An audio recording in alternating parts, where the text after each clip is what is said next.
Hello बच्चों, let's see the question. The question is which is faster in following pairs of halogen compounds in SN2 reaction.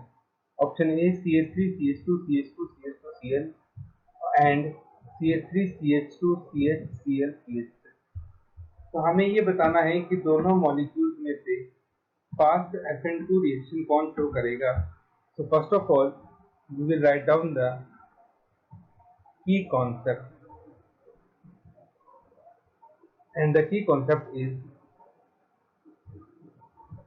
for SN2 reaction, higher is the stability of transition state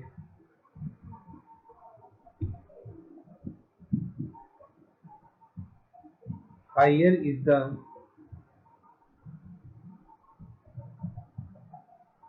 reactivity.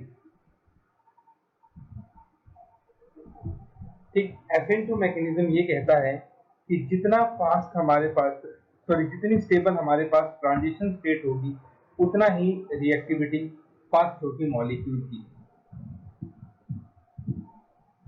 The stability order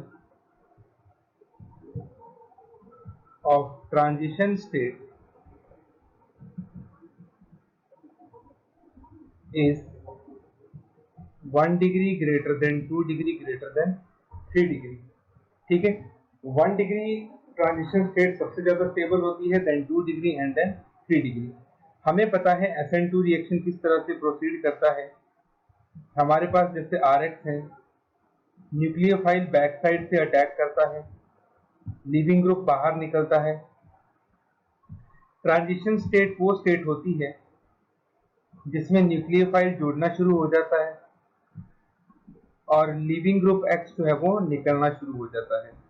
इसको हम transition state बोलते हैं. और finally हमारे पास nucleophilic product बन जाता है. ठीक है, इस तरह से SN2 मैकेनिज्म प्रोसीड करता है.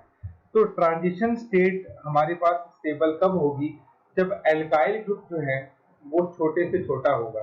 ठीक है, जितनी कम क्राउडनेस होगी ट्रांजिशन स्टेट में उतनी ही ट्रांजिशन स्टेट ज्यादा स्टेबल होगी. इसीलिए हमारे पास ऑर्डर रहता है 1 डिग्री 2 डिग्री एंड 3 डिग्री. अब हमें जो दोनों मॉलिक्यूल्स दिए गए हैं, अगर हम उन मॉलिक्यूल्स के स्ट्रक्चर्स को बनाएं तो पहला मॉलिक्यूल कुछ इस तरह से है CH2Cl, और दूसरा मॉलिक्यूल कुछ इस तरह से है CH3 CH2 CH Cl CH3. ये दोनों मॉलिक्यूल्स हमें दिए गए हैं. अब हमें इन मॉलिक्यूल में ये देखना है कि जिस कार्बन से हेलोजन जुड़ा है उसकी डिग्री कितनी है. तो ये कार्बन एक कार्बन से जुड़ा है तो ये अल्काइल हैलाइड हो गया 1 डिग्री और ये अल्काइल हैलाइड हो गया 2 डिग्री. जैसा कि मैंने आपको बताया 1 degree transition state is more stable then 2 degree. तो इसका मतलब ये हुआ the transition state for CH3 CH2 CH2 CH2 Cl is more stable, hence its reactivity toward SN2 reaction is more as compared to CH3 CH2 CH Cl CH3. ठीक है, तो first वाले molecule की ट्रांजिशन स्टेट जो है वो ज्यादा stable होगी, इसीलिए इसकी रिएक्टिविटी हाई होगी. So this is the final answer. Hope you understood it well. Best of luck.